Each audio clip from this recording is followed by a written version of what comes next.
Un père de famille de Langley, de 43 ans, qui a subi une importante thrombose après avoir reçu le vaccin d'AstraZeneca, conseille aux gens de surveiller de très près leur état de santé après la vaccination. Sean Muldoon a dû se faire enlever 2 mètres de son intestin et pourrait avoir des séquelles toute sa vie. William, la famille en fait décide justement de partager son expérience aujourd'hui.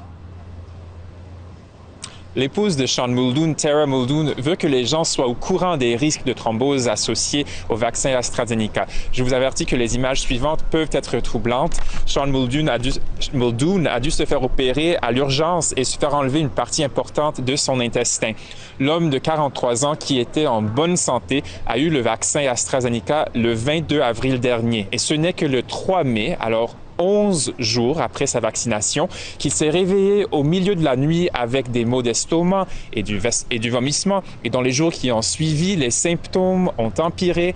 Il y a eu une fièvre.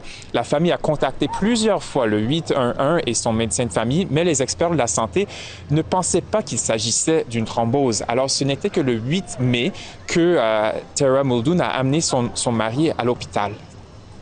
I feel like we have a long road ahead of us as far as his recovery goes.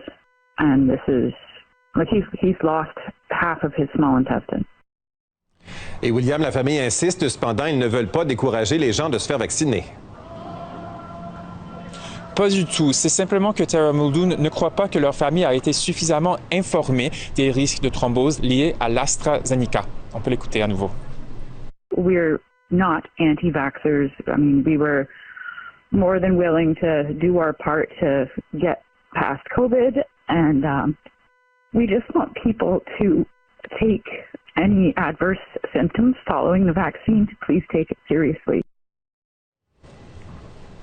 Parmi les 2,3 millions de doses d'AstraZeneca qui ont été administrées au Canada, on recense 28 thromboses. La Colombie-Britannique, elle, n'offrira plus l'AstraZeneca comme première dose en raison d'une pénurie de stock.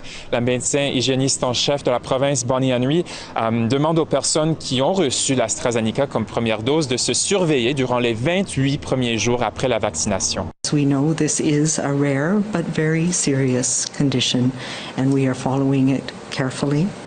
La docteure Henry rappelle qu'il existe un test pour les thromboses reliées à l'AstraZeneca et qu'il existe aussi des traitements. Merci beaucoup, William Burr, à Vancouver. Bonsoir.